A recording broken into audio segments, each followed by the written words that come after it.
Law enforcement officials in the energetic city say they have received several complaints during the summer about rocks being thrown from oversized tires, and that has prompted the Fort St. John RCMP to issue a public service announcement focusing on 6 common defects they see in vehicles around the community. In Fort St. John specifically is, larger trucks that have a lift kit on them, they have oversized tires, and there's no mud flaps. The tires that have to conform have to be under the wheel well, so there's a reason for that. If you get a rock that's stuck in your tire and the tire's sticking outside the wheel well, and the tire decides to throw that rock, it could hit somebody in the head, could hit another vehicle's window. The most common problem police see is illegal suspension or lift kits. It's illegal to drive or park a vehicle that has been changed by more than 10 centimeters on BC highways. What you do when you do that is you change the center of gravity on a vehicle. So if a vehicle is going around a corner a little bit quicker than normal, it can actually cause that vehicle to tip in a serious case. If somebody's walking on the sidewalk, next thing you know, you have an unexpected death. So everything we do that is with the Motor Vehicle Act, it's for safety reasons. Headlights come next on the list. Police will be targeting vehicles with improper height and inadequate headlights, as well as high-intensity discharge lights.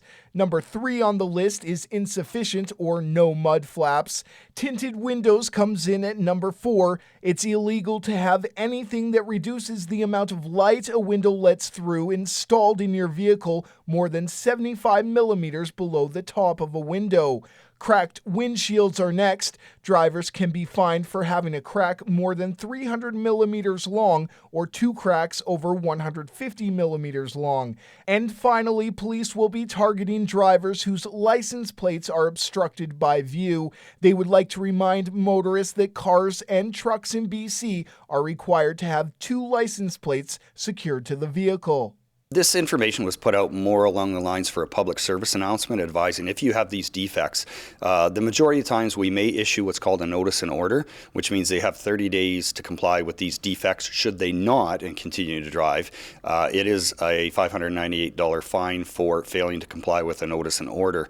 And the notice and order is issued for public safety again. We want everybody out there, to have our safe streets. So issuing this notice and order, make sure you comply, make sure your vehicle is safe for the motoring public. And police would also like to remind motorists that the winter season is approaching, and they say it's important to have good quality tires with sufficient tread.